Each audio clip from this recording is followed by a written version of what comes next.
Hey folks, that's Crystal Rose looking at you there at Rosie Mae's Alpaca Farm. Getting ready for tomorrow's St. Patrick's Day event. There's Velvet. Hey Velvet. Hey everybody, it's the Cajun. We at Rosie Mae's Alpaca's barn. This is where the alpacas stay. Just wanted to say hello. We're going to take y'all for a tour around the farm. Today they're getting ready for St. Patrick's Day, which is going to be their event tomorrow. They're going to have food trucks here, live music, cotton candy, alpacas, and some awesome coffee. So y'all stay tuned. It's going to be a great day. Hey everybody, this is the Cajun. Let me introduce y'all to the female herd group of the alpaca herd. The young lady right here who just got a drink of water is Crystal Rose. Crystal Rose is 8 years old. Right here in front of Crystal Rose, this large white alpaca is Vanna. Vanna's about 5. The one in front of you is Tiny Dancer. She's 3 years old. That's Crystal Rose's little girl. The brown one in front of me right here, that's Miss Fine. She's about 9 years old. And the little white one in front of me here, coming in at 17 and a half months old, is Velvet. Velvet is Vanna's little girl. If y'all want to look past me here in the back field, we have 4 male alpacas that bring in our male herd group. The one by the street is Cosmo. He's a little bit over 2 years old. The one walking up right here closest to me is Theo. He's the boss. Theo's also a little bit over 2 years old. The 2 alpacas in the middle of the field are our newest addition to the herd. The one on the left is the white alpaca. That's Captain America. He came here last Thanksgiving. The one to his right, that's Rainmaker. He came here January 1st of this year. All the alpacas make our single herd group of 9 alpacas. Alpacas are members of the camelid family. They all have even number hooves. There's 2 hooves per foot. There's a soft padded bottom. Hey Vanna, how you doing, girl? How you doing? So sometimes Rosie will come out here and say, Vanna, lay down, Vanna. And Vanna will lay down just like that. She's so loving. She'll lay down on command. Let us pet her. Let us love on her. Hey girl, how you doing? You want to say hello? There you go. That was non-verbal hello from Vanna. So Vanna will lay down. Rosie will sit beside her and love on her. Tiny Dancer's going to come and warm up her belly and get on top of Vanna because her belly's cold. So when my cheeks get cold, I just come over here and say, hey girl, give me a hug. And the alpaca fiber warms me up. So if some of y'all seen the picture on Rosie Mae's St. Patrick's Day flyer, Tiny Dancer had her green St. Patrick's Day sunglasses on. Check that out when y'all get to see the flyer. She was a sport. She was able to stay calm and wear those sunglasses like a pro. So the alpacas are herbivores. They eat plants. They don't eat anything other than plants. Some plants are poisonous to them. They won't eat. We have the pellets here for y'all to engage with the alpacas and feed them pellets. That's strictly plant-based pellets as well. Anybody know how long alpacas have been in the United States? Since 1984. In 1984, alpacas came to the United States as an exotic animal, and they were pretty expensive. They sold somewhere around $100,000 a piece. Yeah, absolutely. And then around 1991, 92, the government moved the alpacas from the exotic animal list to the farm animal list. They become a farm animal. They were able to be imported for a reasonable price. People import alpacas for meat harvesting, fiber harvesting, and bloodline. If they want to do shows and raise a good bloodline, they have farms out there that just keep the top 1% of the bloodline. All other alpacas in their herd, they'll sell them off as non-breeder stock. That way they maintain a high quality bloodline in their alpaca herd. Alpacas have 3 stomachs. They eat about 3% of their body weight a day. Because of their soft padded hooves, when they walk around the pasture, they do not divot the pasture too bad. When they eat, because they only have teeth on their bottom palate, their top palate's plain, they just pull the grass from the tops. They don't pull the roots out the ground. That also helps maintain a real good pasture. The other thing, if you notice in the middle of this pasture right here, the grass is real rich and green and it's growing a little bit more than on the outside. That's because where the alpacas use the restroom, they do not eat. So they used the restroom. This was their first pasture when they first moved here to the farm. And in that little center part's where they used the bathroom. And they won't eat that, so we'll have to cut that grass. And if you notice the tables and chairs right there, that's where Rosie does her homeschooling and her homework. She sits out here with her alpacas, has some feed. They get around her. She feeds them, does her homework, and does a good job. Keeps her entertained, keeps it fun and interesting. I think they'll bite at her hair, they'll bite at your hair, and they could think it's hay, and then when they get a taste of it and it doesn't taste like the plants that they used to, they'll leave it alone. And that was Tiny spitting at Miss Fine saying, this is my spot, get away. Huh, Miss Fine? You wanted to say something, Miss Fine? Okay. Another awesome thing about female alpacas I'll touch on. A female alpaca has an 11.5-month gestation period. I'm going to get out the way so I don't become collateral damage. So during that 11.5-month gestation period, if the mama alpaca feels like she's stressed, malnutrition, or being chased by predators in a dangerous environment, she will pause her pregnancy. She'll pause that pregnancy for 30 plus days. Once she feels she's safe again to regain, she'll regain her pregnancy and she'll move to term. Once she gets to term, let's say it's an ugly, rainy, thunderstormy morning, she will not have her baby. She will wait till the next blue sky, pretty day to have her baby. And she'll have it in the early morning, early afternoon hours. That way the baby can get its legs under it, move around with the herd, and keep up with the herd at night if they have to run from predators. Alpacas will literally run to death if they're being chased by predators. Can any of y'all guess how fast an alpaca can run? Close, 35 miles an hour. They can get it. So when an alpaca gets up to speed and they're running pretty fast, they'll take and use both of their back legs and it'll push up and down. It's called pronking. It's the funniest thing. They pronk, they hopping, their legs and their neck is just kind of moving around. It's pretty cool to see. Right, Tiny? Right? Anybody know what they refer to alpaca fiber as? So back over 10,000 years ago, the Inca Indians, they domesticated the alpacas, made them pets and farm animals. They used to harvest their fiber. So if you look on Google, you can look up fiber of the gods. They refer to alpaca fiber as fiber of the gods because they used to use the fiber to make garments for the royalty way back in the day. The reason is because alpaca fiber is the warmest and softest fiber in commercial production in the world. It's 4 times more thermal efficient than merino wool. It's a hollow core fiber, therefore it wicks the moisture away from the alpaca's body to the outer third of the fiber. If it was raining today, Tiny Dancer would have the water and the moisture on her outer third of her fiber here, and it would fall off. Or she would roll in the barn where it had some sand and would absorb it. The sand would absorb the hydration and fall off her skin, her fiber rather.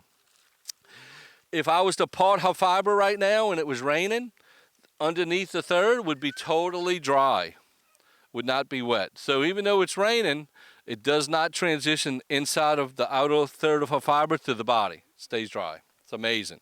Same thing if it was snow and sleet and hailing. Usually when the rain gets to be a little bit more than just a drizzle, they'll go inside the barn and stay in the barn until it passes. It won't.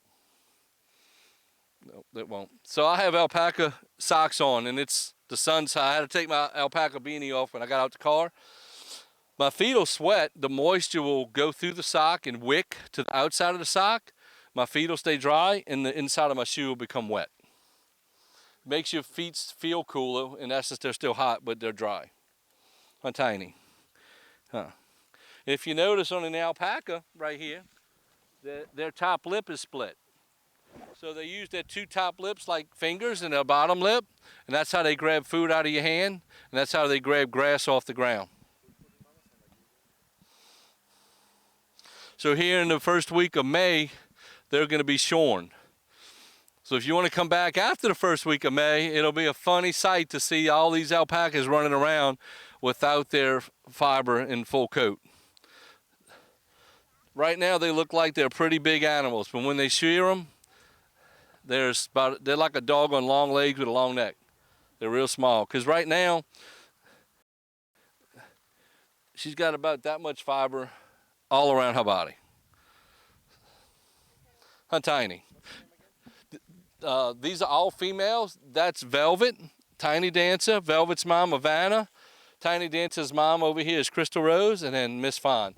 Miss Fawn's the alpha female. She keeps an eye out for the herd. So if there was a predator approaching or danger around, she would do a call out. Sounds like a duck call, and it'd be like a quack, quack, quack, quack, quack, quack. The alpacas would hear that. If she did a second call out, they'd come surround her and face and try to recognize what the threat is that she's seeing and alerting them to. Do y'all have any questions about the alpacas? She was asking, this young lady was asking why that Velvet's so hungry. Well, alpacas, they eat 3% of their body weight a day, but they don't eat a whole lot at one time. They'll eat the pellets, they'll eat some grass, they'll drink some water, they'll go in and get some roughage on the hay, then they'll chew their curd and lay down for a little while like Crystal Rose is doing. And they'll keep repeating that process all through the day. Now, when we get down to 2, 3, 4 o'clock, they'll slow down on their eating habits, and they won't eat too many pellets. By that time, they're pretty full. Especially when we get to Sunday evening, and they've eaten all day, every week, you know, they're just so full by Sunday evening. So why is she on top of her mother? So she's a female that has not been bred yet. She hasn't been dominated. Once she's bred and dominated, she'll lose this little trait she has here of laying on top of Vanna. But she's Vanna's best friend. She gets jealous of Rosie because Rosie and Vanna have a real good relationship, and they're best friends, and she wants to be Vanna's best friend. So that's how she's trying to show Vanna she wants to be her best friend. How many hours do they sleep? Alpacas, they stay up most of the day. They will take little rest and lay down. They sometimes I think they rest and sort of go in a semi-sleep while their eyes are open, somewhat like horses do, just from watching them all day.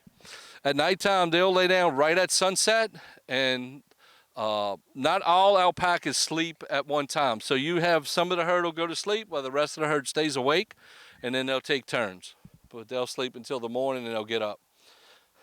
Did y'all hear Tiny and Vanna make a grunt? Yeah. Huh? In the spit? That's not a real spit, that's a blow. So what she did was she gave her a warning of a blow. So anything particulates of food in her mouth would have came out. Yeah. Any warning signs if they're going to spit at you? Yeah, so they'll look up like this, and they'll do that. Cosmo will do that to Theo by the fence line. He does it the most. And that's letting Theo know he's about to spit. And then he'll do a little grunts. And then after the grunts, if Theo doesn't yield, he'll spit at Theo. And the first time's a blow. Second time's usually a full-on spit, and you can see it stream out of his mouth. So when they do have a full-on spit, they pull up their fermenting curd from their stomach, comes out and streams out, and they can spit 10 foot away. So that now, how many of y'all was spit on today by alpacas? 0. They're not llamas. Llamas would have spit on you. But thanks to the Inca Indians over 10,000 years ago, alpacas don't typically spit on humans.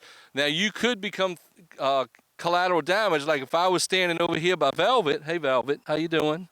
And she spit on Velvet, and I'm right here, I'm going to get some of that spit. So if you're in the fence line and you kind of see that, you know what's coming, just kind of move back, move toward, so you don't get in that angle and get part of the spit. So she's laying down next to her mom.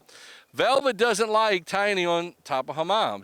That's her best friend, that's her mom, Tiny. Yeah, so don't spit. And your mama teach you not to spit. I'm going to tell your mom over there you're spitting. You going to stop spitting? So... But it's normal for alpacas to spit on each other at will all day. And I get some of it in the barn when I'm hanging out with them. It's just part of it, you know. Usually, though, it's just a blow and you get particulates. Every once in a while, you get hit with a full-on. I do have a video on YouTube. If you look up Rosie Mae's Alpaca Farm on YouTube, you'll see a video that I had my phone in front of me in the barn, video and Theo. And he was standing up on the barn, urgling to the female. And I'll tell y'all what urgling is in a minute. And I put my arm around him like that, and I seen him. I said, oh, here it comes. So I just, as he came around, I took my phone and put it out in the way, and he spit on my phone. And I took that and went and made a video to let everybody. And then you could see it in the video coming at the phone out of his mouth. So, yeah. The so the erglin, so the male, when the male senses the female is in is in season, he ergles to the female. That erglin causes the female to go into ovulation, and for the 25-30-minute process, he sings to her the whole time. So, and then once you introduce the male and the female, you wait 2 weeks, you reintroduce them. If the female's submissive, she'll lay down. If not, she'll kick, bite, and spit at him. And when she does that, you're about 90% confident she's pregnant. So then at the next step, you'd maybe wait another 2 weeks, reintroduce them again. If you get the same reaction and she's spitting at him and kicking at him, then you're about, okay, she's probably pregnant. We'll wait a little bit, get an ultrasound to confirm it. And then you have to wait 11 and a half months, or if she puts her pregnancy on pause for some reason, it may go longer. So, do y'all have any questions about the alpacas? So they yield about 5 pounds per alpaca, and that also depends on the size. The white one and the brown one's 180 pounds. The rest of the alpacas are going to be about 140. They yield about 5 pounds of fiber. Yes, ma'am?